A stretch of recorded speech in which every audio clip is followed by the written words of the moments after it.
Hi again to another of my lockdown shows. If this is your first one or you didn't see last week's one, last week my lockdown show was a countdown show.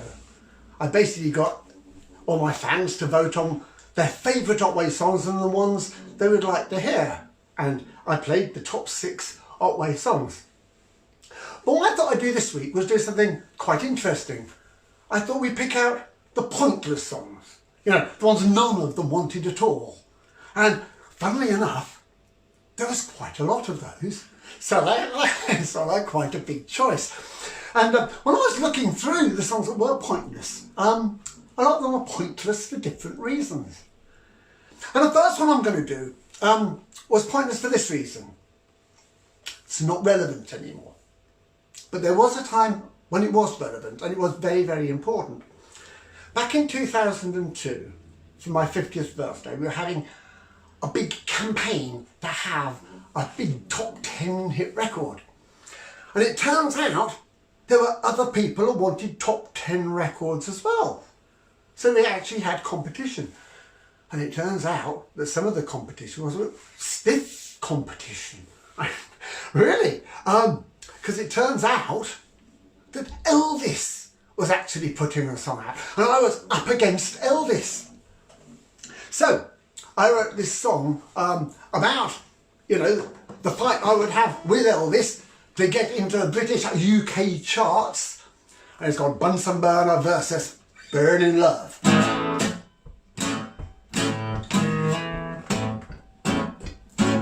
Roll over Elvis or to step on your shoes. He's nothing but a rabbit with nothing to lose. It's now or never gonna be a fight. The headbutt against the wooden heart. Who them guys getting into the ring? One was a punk and the other's the king. It was from earth below to heavens above. It was Bunsen Burner versus Burning Love. Really freezing in the middle of winter. Oh, shook up and returned to sender. 21 days in a jailhouse rock. The one-hit wonder got a follow-up. Who them guys getting into the ring? One was a punk and the other's the king. It's from earth below to heavens above. It's a Bunsen Burner versus Burning Love. Viva Geneva! Viva Geneva! Viva! Viva Montreal! In the red corner, with one hit that soared to 27 in 1977, Mr. John Otway. In the blue corner, with 27 hits, who soared to heaven in 1977, Mr. Elvis Presley. Well, moon of Kentucky to the rising sun, got 17 records to #1. He's your guitar man, he's your teddy bear, but beware of the flowers, they're gonna get in me there. Who them guys getting in the ring? One's a punk and the other's the king. It's from up below to heavens above. It's a Bunsen Burner versus Burning Love. Viva Geneva! Viva Geneva! Viva, viva, viva Montreal! Bunsen Burner versus Burning Love. Bunsen Burner versus Burning Love. There you go. So, you don't understand, that's not relevant anymore. We had the hit, we had the top 10, and I can't usually say that I'm bigger than Elvis, but on this particular occasion. Alright, now, the next one is pointless because it's miserable. Right? It's just miserable. Basically, we're in a lockdown, and a lot of people come to sort of see something like what I'm doing tonight, because they think it's entertaining and it would lift them up. And what they don't want is to be reminded that they're on their own and you know, stuck there. And the reason nobody wanted this one is because they didn't want reminding, but I'm going to pick out 6 songs that are completely pointless, and so try this one. This one's called Duet.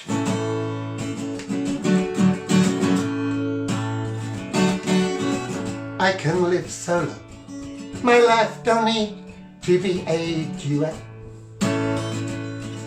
and I can be forgiven for the time it takes me to forget. The melodies don't change, it's the harmonies that disappear. I just need to tell myself that solitude is easy and I can survive on my own. Life need not be empty, not together doesn't have to mean alone. If I've lost a friend, it is definitely not the end. I can carry on. It's just that I did not appreciate the plan was to play solitaire. I thought life was teamwork, and on my side I had a pair. But I can still win, even playing everything myself. I can live solo, my life don't need to be a duet. And I can be forgiven for the time it takes me to forget. The melodies don't change, it's the harmonies that disappear.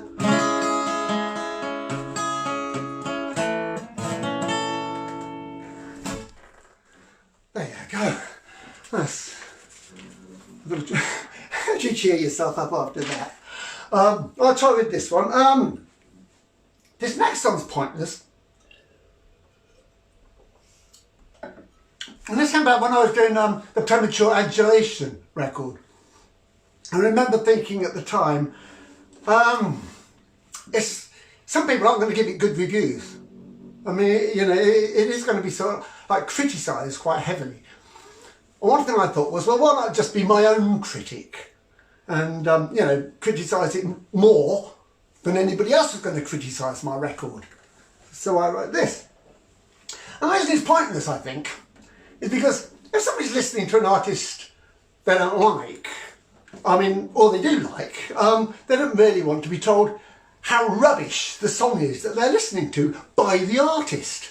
You know, it's fine if you're saying, you know, in company and you're playing something that you like and they go, oh yeah, I like this. That's fine. But if it's the artist themselves saying, no, trust me, this is rubbish, you probably wouldn't play it.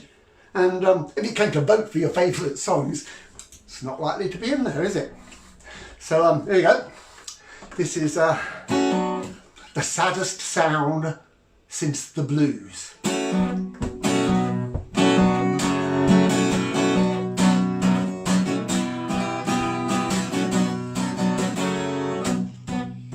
At length, in depth, and after one too many beers, he would sit and discuss the passing of the years. He'd talk about his destiny, his life, his creativity, but most of all, he'd discuss his deep sensitivity. So we held our breath. We waited to be told how he was going to make his mark upon the world. The tapestry he'd leave, the legacy he'd weave, and we all desperately wanted to believe. Then he made this crap record that was totally uninspired, called The Saddest Sound Since the Blues. And it was full of ahs and doobie-doobie-doos. It was the saddest sound since the blues. Anyway, remember me today for the pain I've suffered and the dues I've had to pay. There he goes, paying his dues. It's the saddest sound since the blues.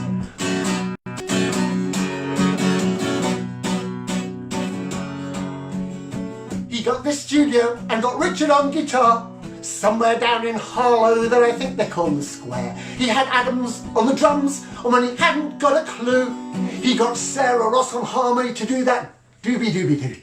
Well, it should have taken days, but it ended up being weeks, using megawatts of electricity and miles of tapes. And when they arrived to play us the results, well, we all looked at each other and said, heavens, what a waste. Because it was this crap record that was totally uninspired, called The Saddest Sound Since the Blues. And it was full of ahs and doobie-doobie-doos. It was the saddest sound since the blues.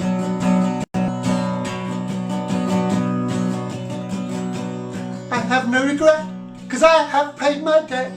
I have given everything and taken nothing back. There he goes, paying his dues. It's the saddest sound since the blues. And it was full of ahs and doobie-doobie-doos. It was the saddest sound since the blues. That was pointless, wasn't it?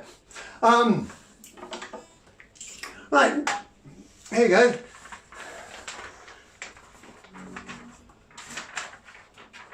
This one said, my notes. Keep dropping my capo. Oh yeah, I did this actually because last week I forgot to do like the birthday requests. And people say, can I say a happy birthday to them? And I just forgot. So this, I made a list, and first of all, happy anniversary to Mandy, Brian and David. No, Mandy, Brain and David. And Les Moore says, can I say happy birthday to Abby Hicks from Garou? Or he just said, call it Bridgend, if you can't pronounce Garou, which I can't. And Danny said, would you please say hi to Dave Allen? And what I'll do is I just mention the birthdays I didn't say last week, and just say sorry, and just say next time I meet up with you, I'll buy you a beer. Amanda Georgeson, Keith from Luton, and Jim Knowles, and I'll buy you a beer. And Dee said, could I say happy birthday last week to Jack Bruce, who's only 16, and it's unfortunate really for Jack, because he's only 16. Not only did he miss out on me saying happy birthday to him, he's not going to get a beer either.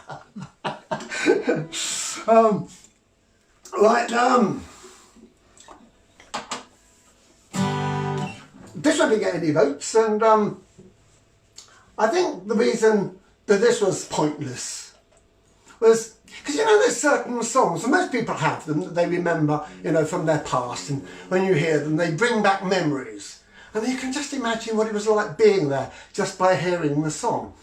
Right, well, there's songs that bring back memories that are not good. I mean, they are nightmares. And as soon as you hear the song, the nightmare comes flying back. So you're not going to vote for that one. Oh, I'd like to hear that. I'd like to hear that one. I'd like to go through that nightmare again. So this is one of these, because this song, when we were doing the movie, I had to deal with a terrible part of my life, which was the world tour. And we came across this song, which summed up how I felt about the world tour at that point, which was disastrous. I mean, you know, slit your wrists time really. So I'll play it by almost, you know, but, you know, I suppose you can see why it's pointless and nobody voted for it.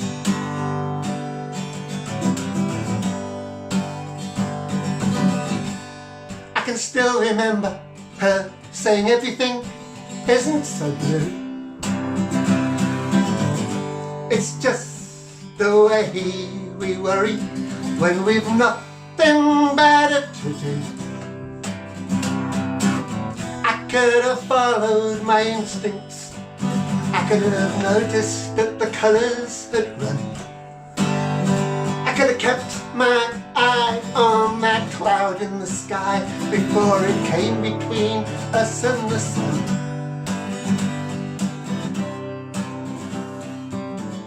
That summer we both got so busy and I was just trying to fly.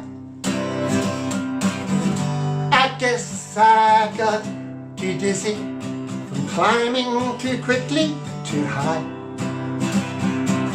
I kept on believing that I could make everything right. I thought then that I could go back, but she'd already turned out the light. Dreams that perish by morning before they see the light of the day. Great flashes of inspiration when you just get carried away like nothing at all. Nothing at all. I remember her saying everything isn't so blue. It's just the way we worry when we've nothing better to do. Nothing at all. Dreams that perish by morning before they see the light of day. Great flashes of inspiration when you just get carried away. Nothing at all. Nothing at all.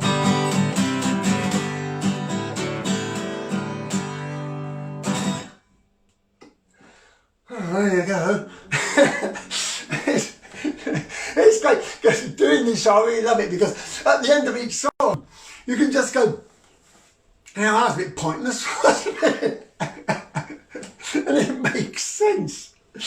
Okay, this song, I was nobody voted for this song, and I was quite surprised really, because I always thought it was good. I'll do a rundown, a list of a lot of the pointless songs that people didn't vote for, and I was quite shocked that some of them were on there, because you know, I wrote them and I think they're quite good. But maybe my daughter Amy is sort of right about this song. I wrote this song about this girl who was in the audience that kept looking at me when I was doing a gig. And now I was doing a show and she just kept looking at me. And I tried to explain what it was like to the band and they didn't get it because, you know, they're musicians and not pop stars. So I wrote this song about her looking at me, and it's called Her Eyes Were the Lasers of Love. And normally when I do it on stage, even when I'm doing it live, people don't know what I'm on about, but we do have a prop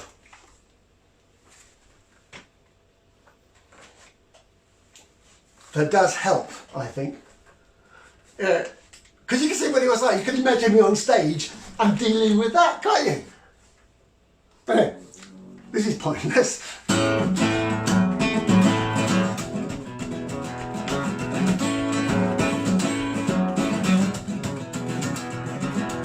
Uncertain passion can happen in a moment. It can certainly appear in a flash.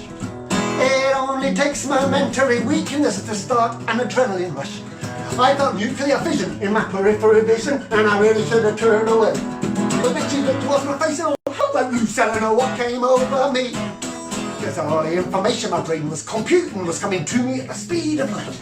Oh, I thought I saw stars, and I thought I saw rockets, and I thought this is bonfire night.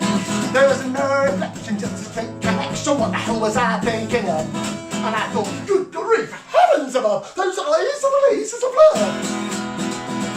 I've always taken chances with romantic glances. I never thought I had to wear shades. But the last time it happened was a long time ago, when you know how the memory fades. The burning sensation kept my eyes wide open. I was taking everything in. But then it was too late. I had to retreat and I gave in. Lasers of love, trapped like a rabbit in the headlights of a car. Lasers of love, and you know it's gonna hurt and you know it's gonna scar. Lasers of love, with your head getting no and your heart screaming more. She said all is fair in love and war, and all the information my brain was computing coming to me at the speed of light. And I thought I saw stars, and I thought I saw rockets, and I thought this is bonfire night. There was no reflection, just a straight connection. What the hell was I thinking of? And I thought, good grief, heavens above, those eyes are the lasers of love. It's funny, when I played that song to Amy and said I'm writing a song called Lasers of Love, and she said, no Dad, that's just silly. This is probably right. Okay, we're coming up to last of my choice of pointless songs.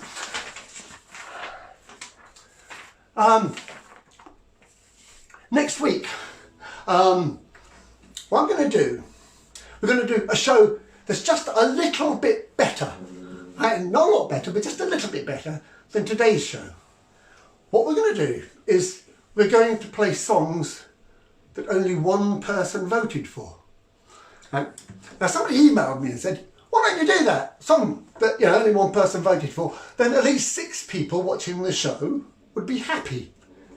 But I had a more amusing idea. I thought, why not do songs that just one person voted for and then name and shame them?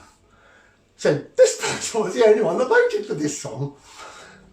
And the reason I think that's funny is when all this is over and you start going to gigs, right? And you sort of like start talking to other people, and one of them mentions their name, saying, I'm Joe Vlogs. Some people will be go, you were the one that voted for that song. What on earth did you do that for? And I just think that's really funny. What I could do is, if I know they were at the gig, I can point them out and go, that's Simon Harris, he voted for that song. So next week, that's the plan. Do a song that only one person voted for, and they will be named and shamed. Right? Funny thing about doing these lockdown gigs, when you do normal gigs, there's when people really enjoy the show, they go off to the merch stand to buy a t-shirt. We can do this with this. What I've got Deadly to do, Deadly the roadie, he's put up a merch stand on the lockdown thing, because we've done some lockdown t-shirts, or we're going to do some lockdown t-shirts. So if you don't feel you can watch a show like this without buying a t-shirt, you now have the opportunity. What I will do, because I don't know if you watch the show Pointless, what they do is they say, they do a list of other pointless things and say, well done if you got them at home. Well, some of the other pointless songs are Are You On My Side, Blue Eyed of the Bell, International Dateline, It's a Pain Judgment Day, Medieval Dance, Dream Makers, There's a War Going On, Three Kinds of Magic, well done if you got that one. You Are Breaking Up, Volunteer, What a Woman, When Love's in Bloom, and annoyingly for me, OK Father Christmas. Right? That's annoying because Rocking with the Reindeer wasn't pointless. And I've had the problem over the years with that Christmas single. Most people think Rocking with the Reindeer was better than OK Father Christmas. And I have to spend all my time telling them that they're wrong. It's not. Right? So we're coming up to the final pointless song. This is pointless for a reason. It's a song that you can't say its name. It's a bit like Voldemort in the Harry Potter series. Nobody likes you saying the name. It makes them feel uncomfortable. So, but you can read it. Okay, that's the song. And you won't believe this, but it's actually true. This actually came out as a record, on the record. It's on the second album, Deeper Meaningless. Now, Deeper Meaningless was the album that Willie was recording just after I released the solo single, Geneva, and he wasn't happy about it. And this is absolutely true. So he produced this, and it came out, and he didn't tell me. And for ages I sort of thinking, why don't people like this song? Why isn't it getting any airplay? And then Willie said, it's something to do with how you enunciate the chorus. And then it struck me. And then I did realise why, nobody's voted for it, why it's never had any airplay, and most importantly, why the girl I wrote it for didn't like it very much.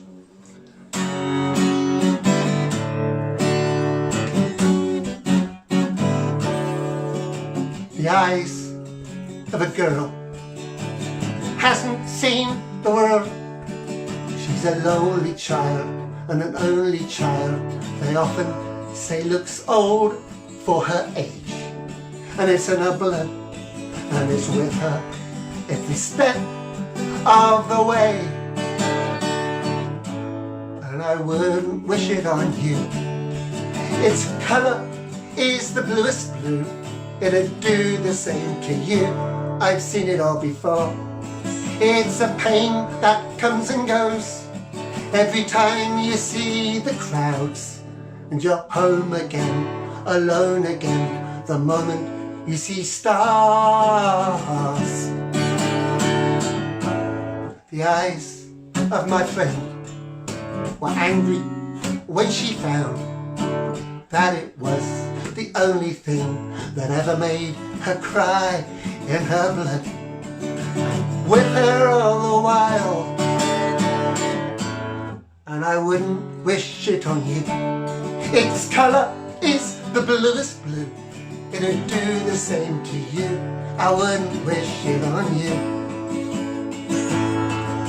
The eyes of my mother are very cold, they've known no other. They laughed and they've seen hard times, but her dreams have all been harmless, and her life ain't been as aimless as it is for some of us. And I wouldn't wish it on you. Its colour is the bluest blue, it'd do the same to you. I've seen it all before. It's a pain that comes and goes every time you see the crowds and you're home again, alone again, the moment you see stars. And I wouldn't wish it on you.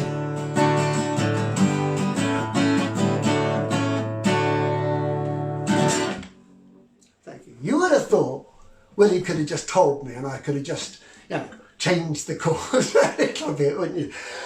Great, so that's the 6 songs that basically you didn't want to hear. Next week, the 6 that only one person wanted to hear. Thanks for tuning up, if you're still there.